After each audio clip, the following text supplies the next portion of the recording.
नमस्कार, आप देख रहे हैं आरएडी न्यूज़। मैं हूं योगेश चक्रवर्ती। बिहार में एक बार फिर मंत्रिमंडल विस्तार की सुगबुगाहट तेज हो गई है। कहा जा रहा है कि 14 या 15 मार्च को मंत्रिमंडल विस्तार होगा और इसके लिए दिल्ली में एक अहम बैठक बुलाई गई है। इस बैठक में सीएम नीतीश भी अपना विदेश दौरा बीच में ही छोड़कर शामिल होंगे। क्या सचमुच बिहार में मंत्रिमंडल विस्तार होगा या इसके पीछे कुछ और राज है? हम समझते हैं वरिष्ठ पत्रकार संजय वर्मा जी से। संजय जी, मंत्रिमंडल विस्तार की चर्चा तेज हो गई है। क्या सचमुच मंत्रिमंडल विस्तार होगा? क्योंकि जो मीडिया में खबरें आ रही थी कि मंत्रिमंडल विस्तार नीतीश कुमार कभी नहीं करेंगे। देखिए, विदेश से आए हैं तो उसका मूल कारण क्या है स्पष्ट है। आप जानते हैं कि एनडीए में सीटों का जो बंटवारा होना है वो बहुत ही पेचीदा और बहुत ही जटिल हो गया है। नीतीश कुमार ने अपने हिस्से की सीटें 16 सीटें ले ली है और भाजपा ने 17 सीटें ले ली है। इस बीच ये दोनों पार्टियां दाता बन गई और बाकी जो पार्टियां हैं, उपेंद्र कुशवाहा, चिराग पासवान, पारस जी, मांझी जी, मुकेश, ये तमाम लोग याचक बने हुए हैं। वो टुकुर टुकुर ताक रहे हैं। अब बताइए कि हर मामले में प्रधानमंत्री के जो रैली हुई बिहार के अंदर, वहाँ नीतीश जी के नुमाइंदे के तौर पर विजय चौधरी जी कहीं रहे, तो फिर कहीं उनका नुमाइंदा अशोक चौधरी रहे। अब जब वो दिल्ली गए, लंदन में थे, उनको स्पेशल सब कुछ करके किसी भी तरह से आनन फानन में जो दिल्ली बुलाया गया।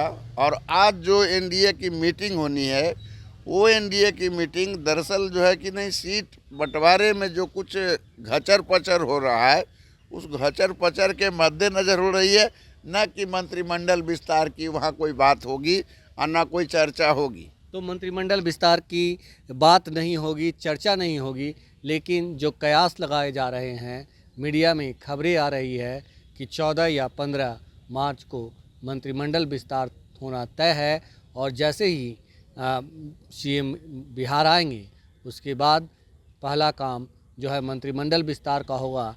इसके लिए नाम भी तय किए जा रहे हैं।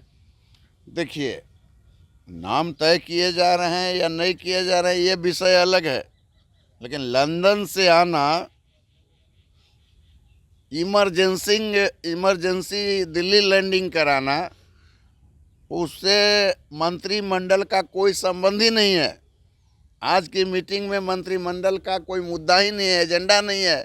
अब कैसे ये तय हो गया कि मंत्रिमंडल का विस्तार होगा? अभी कुछ ही देर पहले तो नीतीश जी आए हैं दिल्ली।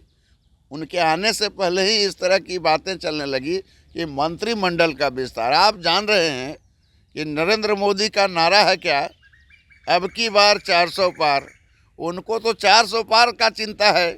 बिहार के मंत्रिमंडल बने न बने, आगे बढ़े न बढ़े, उस पर कहाँ कोई फोकस है, कोई चर्चा तक नहीं कर रहा है। अभी तो चर्चा यही हो रही कि कौन सीट किसके पास होगा, कौन सीट किसके खाते में जाएगा, चिराग रहेंगे कि नहीं रहेंगे, उपेंद्र रहेंगे कि नहीं रहेंगे।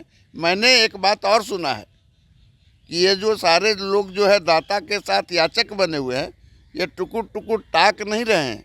इन पर नज़र है पीके की, यानी प्रशांत किशोर रणनीतिकार।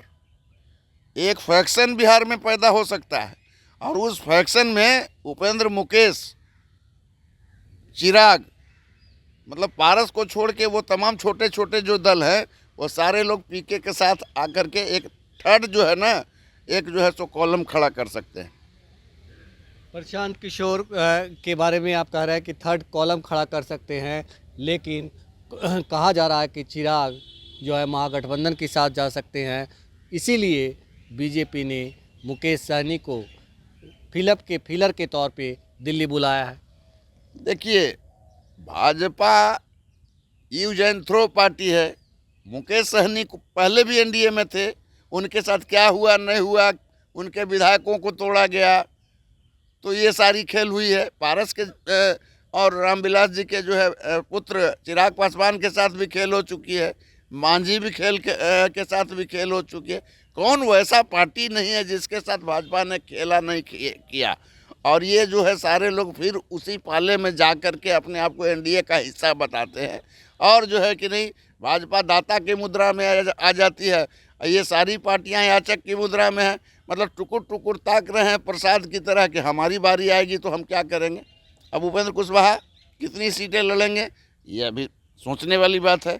लेकिन भाजपा का जो मीटिंग आज हो रहा है वो सिर्फ और सिर्फ एनडीए में टिकट के एडजस्टमेंट बंटवारा तक ही सीमित है, और इसमें इसका जो है बिहार की राजनीति पर बहुत बड़ा प्रभाव डालने वाला है। क्योंकि वहाँ जो आज निर्णय होगा वो निर्णय फाइनल होगा, और उस फाइनल निर्णय के बाद यह तय होगा कि चिराग कहाँ जाएंगे, उपेंद्र कहाँ जाएंगे, मांझी कहाँ जाएंगे, मुकेश कहाँ जाएंगे। आप जहाँ तक बात है तो चिराग को जो सीटें चाहिए उन सीटों में कई ऐसी सीटें हैं जो जनता दल यू के पास है, और आप जान रहे हैं कि नीतीश कुमार और चिराग में क्या चलता है। दोनों के बीच 36 का आंकड़ा है।